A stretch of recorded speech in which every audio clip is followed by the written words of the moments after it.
The Wall Street Journal analyzed dozens of satellite images captured by Maxar Technologies and Planet Labs, found that the Russian troops and military equipment that came in from the east had moved out of large visible garrisons and dispersed into smaller, harder-to-track units along the border before Russia had been amassing troops and equipment near Ukraine for weeks, which they said.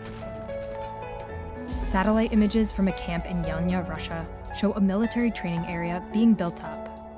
Images from January 19th show that the camp had expanded and that it was active, being heated. Tom Bullock, an intelligence expert who analyzed these images, identified BM-27 Uragans, which are multiple rocket launcher systems.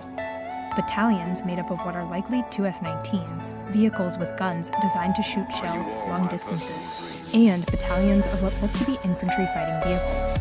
But by February 12th, the area had mostly emptied out. Around the same time, satellite images show troops and equipment building up in several regions closer to the Russian-Ukrainian border. At a training area east of Kursk, satellite imagery from February 9th shows a line of empty heavy equipment transporters, likely waiting to be loaded with tanks.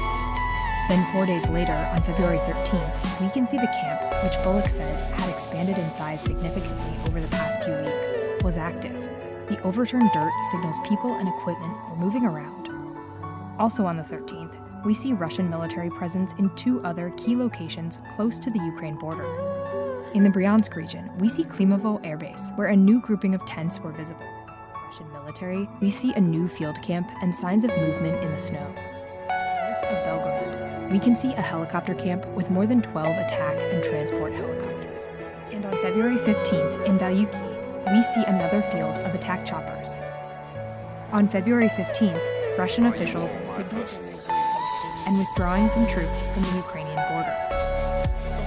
In days, cloudy weather obstructed views of many key border locations from satellite images, but videos posted to social media suggest a continued march of soldiers and equipment. From these positions, the Ukrainian city of Kharkiv was in striking distance, and more troops could quickly be added to the Donbas region. The Ukrainian capital of Kyiv is about 300 miles from the border. This video from Belgorod, which the poster said they filmed on February 15th, shows a train traveling southwest towards the border tank area, including towed howitzers which shoot artillery shells.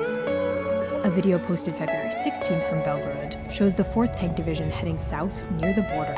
Bullock says they likely came straight from Moscow, which is them to be so far outside their regular training area. On February 16th in Tomarovka, an attack helicopter was filmed while landing at a civilian airfield. Experts have also identified, Bullock says it was partially obscured by a tarp, a sign of camouflage, not storage, and was in a position to be used.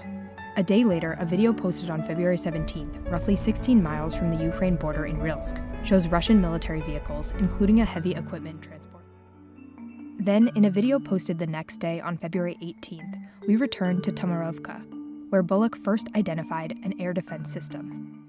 He says that on the air defense system in this clip, the radar, which can be seen here, was in use. In the same video, we see T-90A tanks positioned on the edge of the woods facing the road, indicating vehicles may have started to disperse further into wooded areas, out of sight. In videos like this one, posted in Belgorod on February 18th, we see markings that experts suspect identify Russian vehicles or convey other tactical information. Satellite images from February 21st and 22nd show how troops moved into remote camps where land is likely being cleared for additional troops. And we can see a new field hospital added to a garrison on the outskirts of Belgorod, suggesting possible. In the early hours of Thursday, February 24th, Russia launched airstrikes on Ukraine and sent troops and military equipment over the border from Belarus to Crimea.